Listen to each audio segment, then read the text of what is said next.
Сәлем достар, бүгін аузыңызда еритін сондай дәмі ерекше муравейниктің рецептімен бөлісетін боламын. Бестің шайını өте әдемі кетеді. Құрбыңызбен, енеңізбен осылай пісіріп шай ішсеңіздер әдемі отырыс болады.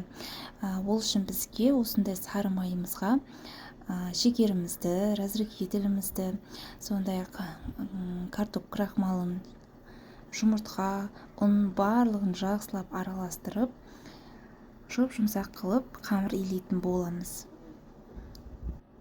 Міне қамырым үлкен болғандықтан мен оны ыңғайға келтіріп, екі бөлікке бөліп аламын және де морозилкаға қатырып қоямын. Максимум 2 сағатқа. Содан соң осындай духовканың ыдысына пергаментті жайып жіберіп, күштен осылай өткізіп шығамын. Мен жартысының өзін пісіріп алдым, екіншісін келесіге қойып қойдым. Осылай пісіріп шыққаннан кейін оған біз қазір бөлек ыдысқа салып, жақсылап өзіңізге ыңғайлы құралмен алып майдаласаңыздар болады. Қаласаңыздар қолмен де майдаласаңыздар болады. Міне үгітіп болдым. Енді осыған дайын магазинде сатылады. Варенкаңызды салып жақсылап араластырамыз. Мен осы жерде 2 қасық салдым. Егер керек болатын болса 3 қасық саламын қазір.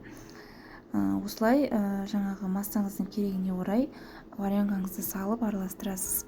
Осындай жағдайында рюмкаңызды, болмаса басқа да кішкене пиалаларыңыз болса, соған салып осындай әдемі формаға келтіреміз. Міне менің муравейнигім дайын болды. Өте оңай, дайындалуы тез. Сіздер де жасап көріңіздер. Менің видеом сіздерге ұнаған болса, маған лайк, комментарий білдіріп қолдап кетіңіздер. Және де менің парақшамда бұдан да жақсы керемет рецепттердің желісі бар. Міндетті түрде кіріп, тіркеліп кетіңіздер.